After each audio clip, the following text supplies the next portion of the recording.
Hello everyone. आज हम बात करेंगे प्लाज्मिड्स के बारे में। जैसा कि आपने काफ़ी जगह पे नाम सुना होगा पहले से ही कि प्लाज्मिड्स यूजुअली प्रोकैरियोट्स में प्रेजेंट होते हैं, है ना। तो ये क्या होते हैं, इनका फिज़िकल नेचर क्या है, इनकी प्रॉपर्टीज़, ये किस किस टाइप के होते हैं और इनका रेप्लिकेशन कैसे होता है और इनका यूजेस क्या है, इन सभी मुद्दों पे आज हम इस लेक्चर में बात करेंगे। तो सबसे पहले प्लाज्मिड क्या होते हैं, ज़रा इनके बारे में हम देखते हैं। प्लाज्मिड जैसे कोई भी प्रोकैरियोटिक सेल हम अगर लेते हैं तो उनमें जो डीएनए होता है वो एक तो हुआ मेन जीनोम या मेन क्रोमोसोम के फॉर्म में, है ना। सिंगल क्रोमोसोम रहता है, covalently closed circular triple C DNA, that is called the main chromosome. Okay, इस मेन क्रोमोसोम के अलावा भी कुछ डीएनए के हिस्से होते हैं जो कि सर्कुलर होते हैं अक्सर, यानी वो कभी कभी सर्कुलर होते हैं, कभी कभी वो कैसे हो जाते हैं, लीनियर। लेकिन लीनियर का नंबर थोड़ा कम होता है, सर्कुलर थोड़े ज़्यादा होते हैं। तो ये जो एक्स्ट्रा क्रोमोसोमल जो डीएनए है, इस एक्स्ट्रा क्रोमोसोमल डीएनए को क्या कहा जाता है, प्लाज्मिड। लेकिन दोस्तों बात यहाँ पे कंप्लीट नहीं होती है। सिर्फ एक्स्ट्रा क्रोमोसोमल डीएनए होना काफ़ी नहीं है। वो तो जैसा आपने पढ़ा है ना कि पैरासेक्सुअल कुछ एक्टिविटीज़ होती है, ट्रांसफॉर्मेशन है, ट्रांसडक्शन है, सेक्सडक्शन है। तो इनमें ट्रांसफॉर्मेशन में जैसे बाहर से कोई भी डीएनए आ गया, लीनियर डीएनए आ गया, ठीक है, लेकिन वो प्लाज्मिड नहीं होगा, ज़रूरी नहीं है। इसी तरीके से ट्रांसडक्शन वायरस मीडिएटेड ट्रांसफ़र होता है, तो वो भी डीएनए जो होगा वो भी प्लाज्मिड नहीं होगा। तो फिर ऐसी क्या इंपॉर्टेंट बात रह गई है जो एक्स्ट्रा क्रोमोसोमल डीएनए कहने के बाद भी प्लाज्मिड को डिफाइन नहीं करती है? फ्रेंड्स, वो बात यह है कि उनमें खुद ब खुद रेप्लिकेट करने की काबिलियत होनी चाहिए। इसका मतलब उनमें ओरिजिन ऑफ रेप्लिकेशन होना चाहिए। तो कंप्लीट डेफिनेशन आप क्या कह सकते हैं? जेनेटिक एलिमेंट्स और the DNA sequence in addition to bacterial chromosome, that is the so-called nucleoid, exist in the bacterial cells and they replicate autonomously. This is called plasmid. Lederberg ने सबसे पहले ये प्लाज्मिड टर्म को coin किया था, उन्होंने ये प्लाज्मिड नाम लिया था सबसे पहले। उसके बाद में आज तक की डेट में कई सारे नेचुरली अकरिंग प्लाज्मिड्स देखने को मिले हैं, आइसोलेट भी किए गए हैं, कैरेक्टराइज भी किए गए हैं, है ना। और कुछ आर्टिफिशियली मॉडिफाइड प्लाज्मिड भी डेवलप करे गए हैं।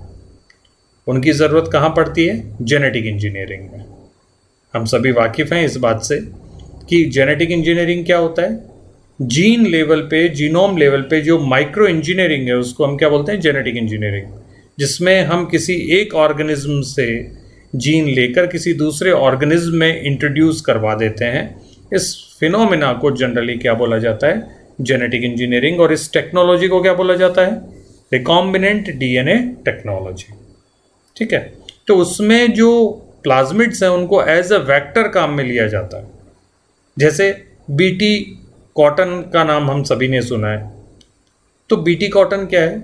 BT stands for bacillus thuringiensis. तो बेसिलस थुरिनजेनेसिस एक बैक्टीरिया है, उससे एक जीन लिया जाता है क्राई, CRY जीन, और उस क्राई जीन को बैक्टीरिया के प्लाज्मिड में डाल के उस प्लाज्मिड को किस में इंट्रोड्यूस करवा दिया जाता है? कॉटन में। तो हम उसको, उस फिनोमेना को क्या बोलेंगे? जेनेटिक इंजीनियरिंग, ठीक है। तो सभी प्लाज्मिड ऑटोनॉमसली रेप्लिकेट करते हैं और अंदर जाने के बाद में अपना कॉपी नंबर बढ़ा लेते हैं, 1 से 2, 2 से 4, 4 से 8, जितना उनको एनवायरनमेंट अलाउ करता है उस सेल का, उतना ही वो अपना कॉपी नंबर बढ़ा लेते हैं। लेकिन जनाब कुछ प्लाज्मिड ऐसे भी हैं वो अकेले दम पर रेप्लिकेट तो कर ही देते हैं, ओके। लेकिन कभी कभी वो प्लाज्मिड मेन क्रोमोसोम में जाके फ्यूज हो जाते हैं और वहाँ मेन क्रोमोसोम के अकॉर्डिंगली भी रेप्लिकेट करते रहते हैं। जैसे जैसे मेन क्रोमोसोम रेप्लिकेट करेगा वैसे वैसे वो प्लाज्मिड जो इंटीग्रेटेड है वो भी रेप्लिकेट करता चला जाएगा। तो ऐसे प्लाज्मिड्स को एक नया नाम दिया जाता है एपिसोम्स। सो एपिसोम्स क्या होते हैं? Episomes are the plasmid that can replicate autonomously as well as in their integrated form with the main chromosome. सो ये एपिसोम की खास बात होती है, वो इंटीग्रेटेड और ऑटोनोमस दोनों सिचुएशन में ही रेप्लिकेट करने की काबिलियत रखते हैं। ओके, तो ये कुछ स्पेशल, जैसे इसका फाइनेस्ट एग्जांपल क्या है जो हम जानते भी हैं, एफ प्लाज्मिड या एफ फैक्टर जो आप पढ़ते हैं ना कॉन्जुगेशन के टाइम पे। एफ फैक्टर है, HFR स्ट्रेन्स बन रहे हैं, हाई फ्रीक्वेंसी स्ट्रेन्स बन रहे हैं, ठीक है। सेक्स रिडक्शन फिनोमेना में एफ प्लाज्मिड का रोल होता है। तो ये सारे के सारे F positive, F negative cell, कुछ याद आ रहा होगा आपको पुरानी बातें पढ़ने पे, और बाकी आप आने वाली क्लासेस में पढ़ते तो जाएंगे ही इनको, ठीक है। तो ये एपिसोम्स क्या होते हैं? वो प्लाज्मिड जो मौका मिलने पर खुद भी रेप्लिकेट कर लेते हैं और मौका मिलने पर वो मेन क्रोमोसोम में इंटीग्रेट होकर वहाँ पर भी रेप्लिकेट कर लेते हैं।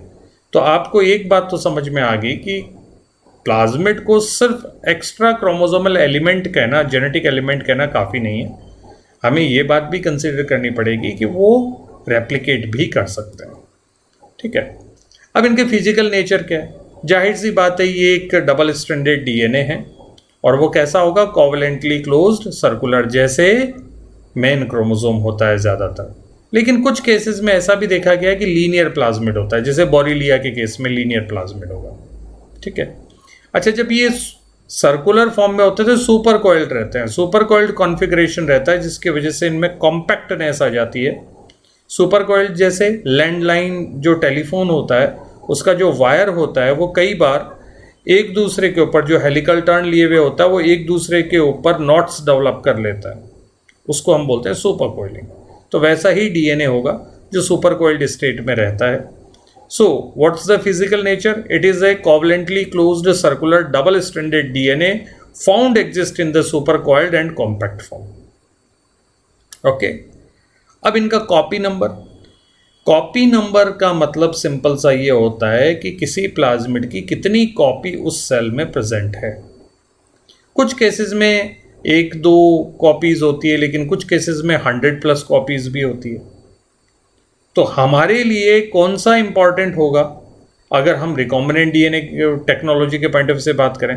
सपोज कर लीजिए मुझे इंसुलिन जीन का प्रोडक्शन करवाना है और ई कोलाई में करवाना है। पहली बात तो ये कि मुझे ई कोलाई में क्यों करवाना है?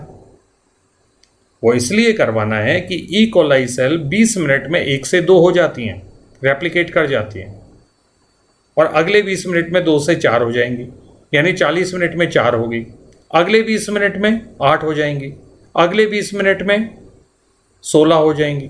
तो ऐसा करते करते उनका जो फास्ट रेप्लिकेशन है, उस फास्ट रेप्लिकेशन में अगर मैं उसमें जीन डाल दूं, इंसुलिन का जीन डाल दूं, तो कुछ ही दिनों में उस इंसुलिन जीन की कॉपी जो होगी वो काफ़ी सारी हो जाएंगी, और काफ़ी सारी कॉपी से काफ़ी सारा इंसुलिन बनेगा जिसको हम एक्सट्रैक्ट करके और ह्यूमन बीइंग के लिए हम काम में ले सकते हैं, डायबिटिक पेशेंट के लिए हम काम में ले सकते हैं। ये तो रहा एक नॉर्मल प्लाज्मिड के बाद। अब सोचिए अगर एक ही ई कोलाई के अंदर जिस प्लाज्मिड वेक्टर के में इंसर्ट करके मैंने इंसुलिन जीन डाला, वो प्लाज्मिड ई कोलाई सेल में जाने के बाद में 100 कॉपी में तब्दील हो जाता है, तो इंसुलिन की ऑटोमेटिकली एक ही सेल में कितनी कॉपी होगी? 100 कॉपी। और अगले 20 मिनट में वो डबल हो जाएंगी, और उससे अगले 20 मिनट में डबल हो जाएंगी। तो ये हमारे लिए बहुत सारा इंसुलिन इकट्ठा करने का एक तरीका है। तो जाहिर सी बात है हमारे लिए फेवरेबल कौन से वाले प्लाज्मिड होते हैं रिकॉम्बिनेंट DNA टेक्नोलॉजी के पॉइंट ऑफ व्यू से? वो प्लाज्मिड जिनका कॉपी नंबर ज़्यादा हो। और ये कॉपी नंबर कंट्रोल कौन करता है?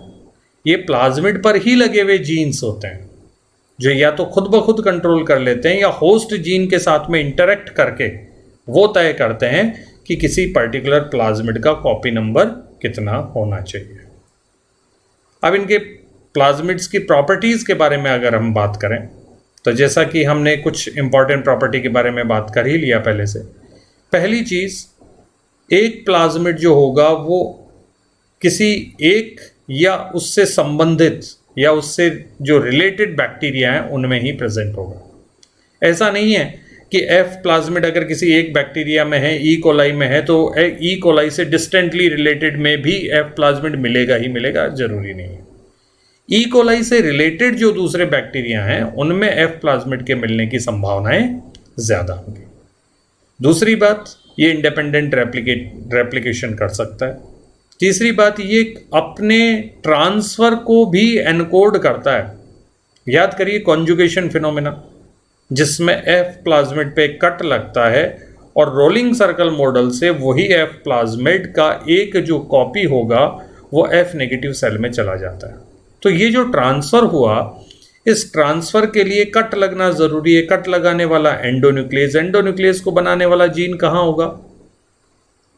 ट्रा रीजन ऑफ एफ प्लाज्मिड में, transfer region of F plasmid में ही वो जीन होगा। तो कहने का मतलब प्लाज्मिड खुद अपने ट्रांसफर से संबंधित जीन्स रखता है।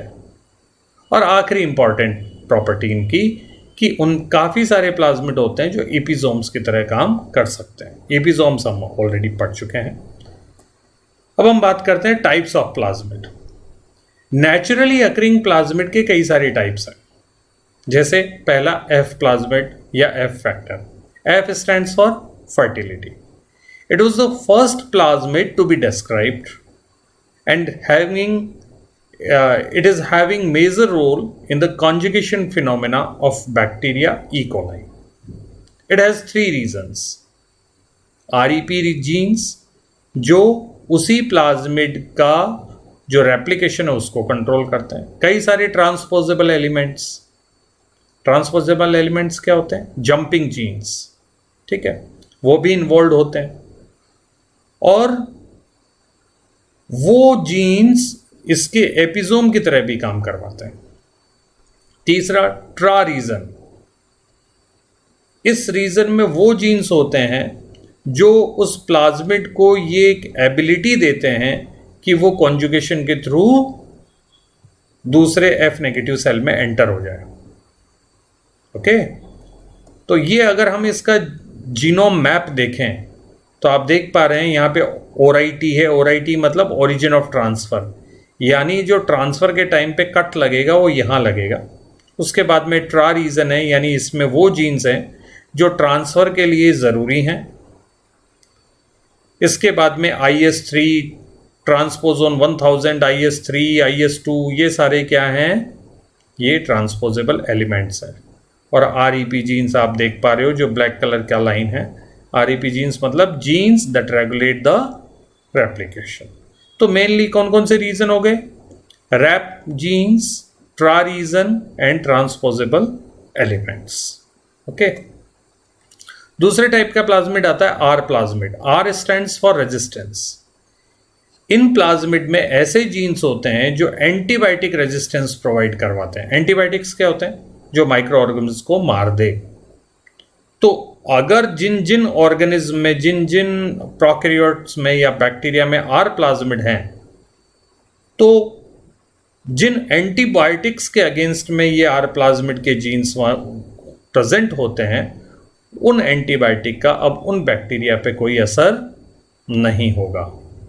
ठीक है, क्यों? क्योंकि ये जो जीन्स हैं उनकी क्या एबिलिटी होती है? या तो वो एंटीबायोटिक्स को क्या कर देंगे? डिस्ट्रॉय कर देंगे, या तो उनको मॉडिफाई कर देंगे, यानी इनइफेक्टिव कर देंगे उनको। ठीक है, दूसरा जो इंपॉर्टेंट पॉइंट है, they are not usually integrated into host chromosome. मतलब ये एपिसोम की तरह काम नहीं करते। एफ प्लाज्मिड एपिसोम की तरह काम करते हैं, लेकिन आर प्लाज्मिड एपिसोम की तरह काम नहीं करते। और तीसरा इनसे संबंधित जो इंपॉर्टेंट पॉइंट है कि आर प्लाज्मिड का मेडिकल माइक्रोबायोलॉजी में बहुत इंपॉर्टेंट रोल है। क्यों? क्योंकि आर प्लाज्मिड को रखने वाले जो बैक्टीरिया हैं उनकी जो नेचुरल पॉपुलेशन है वो प्रोफाउंडली थ्राइव करेगी। ओके, और जो बैक्टीरियल इन्फेक्शन है अगर कोई आता है तो उनका जो ट्रीटमेंट है वो मुश्किल हो जाएगा, क्योंकि एंटीबायोटिक्स का तो उन पर असर ही नहीं होता। Okay, so these are plasmid spread through natural populations and can have a profound consequence in the treatment of bacterial infection. तो अगर हम इनसे इन जीन्स को हम ले लें तो, और उन जीन्स को अगर ह्यूमन बीइंग में या किसी पॉपुलेशन में हम इंसर्ट कर दें तो जाहिर सी बात है कि उन पर एंटीबायोटिक का जो असर है वो नहीं होगा। ठीक है, तो ये आर प्लाज्मिड की ओवरऑल कहानी है। तीसरे टाइप के प्लाज्मिड हम पढ़ते हैं virulence plasmid. Virulence plasmid virulence provide करवाते हैं, यानी पैथोजेनिसिटी प्रोवाइड करवाते हैं कि कोई पर्टिकुलर बैक्टीरिया अपने होस्ट पर कितना पैथोजेनिक होगा, यानी कितना रोग कारक होगा, ये तय करने वाले जो जीन हैं वो किस में प्रेजेंट होते हैं, विरुलेंस प्लाज्मिड में। ठीक है, यानी अगर विरुलेंस प्लाज्मिड का नंबर ज़्यादा है या किसी बैक्टीरिया में विरुलेंस प्लाज्मिड है तो वो अपने होस्ट पर ज़्यादा पैथोजेनिसिटी शो करेगा। जैसे फॉर एग्जांपल टीआई प्लाज्मिड, जिसका नाम हमने सभी ने सुना होता है, एग्रोबैक्टीरियम ट्यूमीफेशियंसे। टीआई प्लाज्मिड जो होता है एग्रोबैक्टीरियम का, वो क्राउन गॉल डिजीज कॉज करता है एंजियोस्पर्मिक प्लांट्स में। जहाँ कहाँ क्राउन गॉल कहाँ बनता है, गॉल मतलब एक बॉल जैसा सा स्ट्रक्चर बनेगा और वो एक कैंसरस ग्रोथ है, और वो कहाँ होता है, जहाँ स्टेम और रूट्स दोनों का जो जॉइंट है उस जॉइंट पर ये क्राउन गॉल डेवलप होता है, और उसके लिए रिस्पॉन्सिबल कौन है, टीआई प्लाज्मिड। इसी तरीके से ई कोलाई के कुछ पर्टिकुलर स्ट्रेन्स हैं जो एंटेरोटॉक्सिन को रिलीज करते हैं, और ये एंटेरोटॉक्सिन डायरिया कॉज कर देते हैं। ठीक है, क्यों डायरिया कॉज कर देते हैं, क्योंकि वो होस्ट में जाकर ह्यूमन बीइंग्स में या होस्ट में जाकर वो वाटर और सॉल्ट का एक्सेसिव सिक्रीशन कॉज कर देते हैं, इंड्यूस कर देते हैं। तो ये एंटेरोटॉक्सिजेनिक जो स्ट्रेन्स हैं, इनके पास में भी कौन से टाइप के प्लाज्मिड होते हैं, विरुलेंस प्लाज्मिड। चौथा टाइप का प्लाज्मिड आ जाता है कॉल प्लाज्मिड। ये जो पर्टिकुलर कॉल प्लाज्मिड है, ये एक बैक्टीरिया को ऐसी ताकत देते हैं जिसकी वजह से वो दूसरे बैक्टीरिया को मार देते हैं। अब ये ताकत क्या है, ये केमिकल की फॉर्म में होता है, and those chemicals are called bacteriocin. ये बैक्टीरियोसिन क्या करते हैं, ये या तो अपने कॉम्पिटिटर जो बैक्टीरिया है उसकी प्लाज्मा मेम्ब्रेन को पोरस कर देंगे, यानी उनमें छेद डेवलप कर देंगे जिसकी वजह से वो मर जाएगा, या तो उनके डीएनए या आरएनए को या सेल वॉल को इनको तोड़ देते हैं। जैसे एग्जाम्पल अगर हम देखें तो ई कोलाई कोलिसिन बैक्टीरियोसिन डेवलप करता है। इसी तरीके से लैक्टिक एसिड जो बैक्टीरिया है, लैक्टोबैसिलस, वो निसिन ए बैक्टीरियोसिन बनाता है, और ये जो निसिन ए है वो कई सारे टाइप के ग्राम पॉजिटिव बैक्टीरिया की ग्रोथ को रोक देता है, और इसीलिए निसिन ए को फूड इंडस्ट्री में प्रिजर्वेटिव के तौर पे काम में लिया जाता है। प्रिजर्वेटिव समझ रहे हैं ना, कि अगर हम फूड आइटम्स के साथ में प्रिजर्वेटिव मिला दें तो उसका जो शेल्फ लाइफ है, यानी वो कई दिनों तक रखा अगर रहेगा तो खराब नहीं होगा। तो ये प्रिजर्वेटिव के फॉर्म में किसको मिलाया जाता है, कई बार निसिन को। और निसिन क्या है, एक बैक्टीरियोसिन है जो कि लैक्टिक एसिड बैक्टीरिया से हमें मिलता है। ठीक है, तो ये हमारे 4 टाइप के हमने प्लाज्मिड्स के बारे में बात करी। अब हम बात करते हैं कि इनका रेप्लिकेशन कैसे होता है। ऑटोनॉमस रेप्लिकेशन होता है क्योंकि इनके पास में अपने ओरिजिन ऑफ रेप्लिकेशन होते हैं। ओके, और कई बार तो इनके पास में जो बड़े साइज के प्लाज्मिड होते हैं उनके पास में वो जीन्स भी होते हैं जो प्लाज्मिड के रेप्लिकेशन के एंजाइम्स बनाते हैं। ठीक है, साइज इनका काफ़ी छोटा होता है इसलिए इनका रेप्लिकेशन बहुत जल्दी हो जाता है। अब एक इम्पॉर्टेंट बात जो आपको अगर आप याद रख सकते हैं तो रख सकते हैं कि बेसिकली ज़्यादातर जो ग्राम नेगेटिव बैक्टीरिया है वो बाई डायरेक्शनल रेप्लिकेशन करते हैं। By directional mode of replication उनमें होता है, बिल्कुल वैसा ही जैसा मेन क्रोमोसोम या नॉर्मल बैक्टीरियल क्रोमोसोम में रेप्लिकेशन होता है बाई डायरेक्शनल। हालांकि कुछ में यूनिडायरेक्शनल भी होता है, but mostly gram negative bacteria pursue by directional replication. Okay, इसी तरीके से most of the plasmid of gram positive bacteria replicate by rolling circle mechanism. Rolling circle mechanism कैसा? जैसे ई कोलाई में एफ प्लाज्मिड रोलिंग सर्कल से अपनी एक copy F negative cell में सेंड करता है, तो उस टाइप का जो मैकेनिज्म है रेप्लिकेशन का उसको क्या बोलते हैं? Rolling circle mechanism. तो ये आपको एक थोड़ा सा एक इंपॉर्टेंट पॉइंट है, वो ध्यान रखना है। ज़्यादातर ग्राम नेगेटिव बैक्टीरिया के प्लाज्मिड बाई डायरेक्शनली रेप्लिकेट करते हैं और ज़्यादातर ग्राम पॉजिटिव बैक्टीरिया के जो प्लाज्मिड्स हैं वो रोलिंग सर्कल मैकेनिज्म से रेप्लिकेट करते हैं। और फाइनली अब हम इनके यूजेस के बारे में बात करेंगे। जैसा आप सभी जानते हैं, बायोटेक्नोलॉजी से आजकल बहुत वाकिफ़ हैं कि प्लाज्मिड्स को एज अ वेक्टर काम में लिया जाता है, क्लोनिंग वेक्टर काम में लिया जाता है। तो क्या खास बात है जिसकी वजह से प्लाज्मिड्स को एज अ क्लोनिंग वेक्टर काम में लिया जाता है? एक तो इनका साइज़ बड़ा छोटा होता है, तो आसानी से इनको आइसोलेट किया जा सकता है, इनके साथ छेड़छाड़ करी जा सकती है, इनमें बदलाव करे जा सकते हैं।